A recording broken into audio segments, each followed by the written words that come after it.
हमने अक्सर यह पढ़ा है कि मोक्ष की इस स्थिति को व्यक्तिगत अस्मिता का विलोप और एक जड़ वस्तु या पत्थर बन जाना कहा जाता है, लेकिन यह कहना ऐसा ही है जैसे एक कहावत है कि वह उन जख्मों का मजाक उड़ाता है जिसने कभी कोई जख्म महसूस ही नहीं किया है।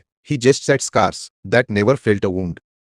मैं आपसे कहता हूं कि व्यक्तिगत अस्मिता का विलोप होना या एक जड़ वस्तु या पत्थर बन जाना, मोक्ष में ऐसी कोई बात नहीं होती।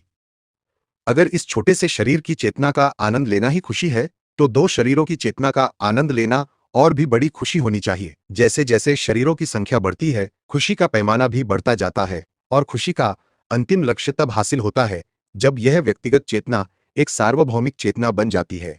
इसलिए इस अनंत सार्वभौमिक व्यक्तित्व को पाने के लिए इस दयनीय छोटी सी जेल नुमा व्यक्तित्व को खत्म होना ही होगा। तभी मृत्यु का अंत हो सकता है। जब मैं जीवन के साथ एकाकार हो जाऊं, तभी दुख का अंत हो सकता है। जब मैं स्वयं खुशी के साथ एक हो जाऊं, तभी सारी गलतियों का अंत हो सकता है। जब मैं स्वयं ज्ञान के साथ एकाकार हो जाऊं, और यही विज्ञान का आवश्यक निष्कर्ष है। विज्ञान ने मुझे यह साबित कर दिया है कि भौतिक व्यक्तित्व केवल एक भ्रम है। असल में मेरा शरीर पदार्थ के एक अटूट महासागर में लगातार बदलता हुआ एक छोटा सा शरीर मात्र है, और अद्वैत या परम चेतना के साथ एकता ही मेरे दूसरे स्वरूप आत्मा के संबंध में विज्ञान का आवश्यक निष्कर्ष है। विज्ञान और कुछ नहीं बल्कि इसी एकता की खोज ही है। जैसे ही विज्ञान पूर्ण एकता तक पहुंच जाएगा, वह आगे बढ़ना बंद कर देगा, क्योंकि तब वह अपने लक्ष्य तक पहुंच चुका होगा। इसी तरह रसायन विज्ञान या केमिस्ट्री तब आगे नहीं बढ़ पाएगा जब वह एक ऐसे मूल तत्व की खोज कर लेगा जिससे बाकी सभी तत्व बनाए जा सके।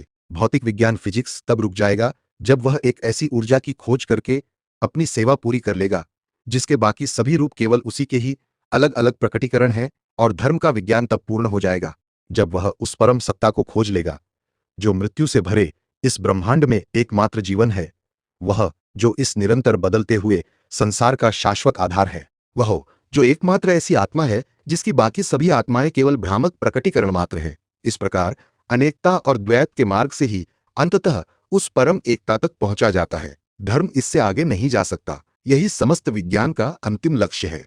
दीर्घकाल में समस्त विज्ञान को इसी निष्कर्ष पर पहुंचना ही होगा। आज विज्ञान का मूल शब्द सृष्टि नहीं बल्कि प्रकटीकरण है, या विज्ञान का मूल शब्द क्रिएशन नहीं बल्कि मैनिफेस्टेशन है। और हिंदू इस बात से अत्यंत प्रसन्न है कि जिस सत्य को वह युगों युगों से अपने हृदय में संजोए हुए है, अब उसी सत्य को और भी अधिक सशक्त भाषा में तथा विज्ञान के नवीनतम निष्कर्षों के प्रकाश में सिखाया जाने वाला है।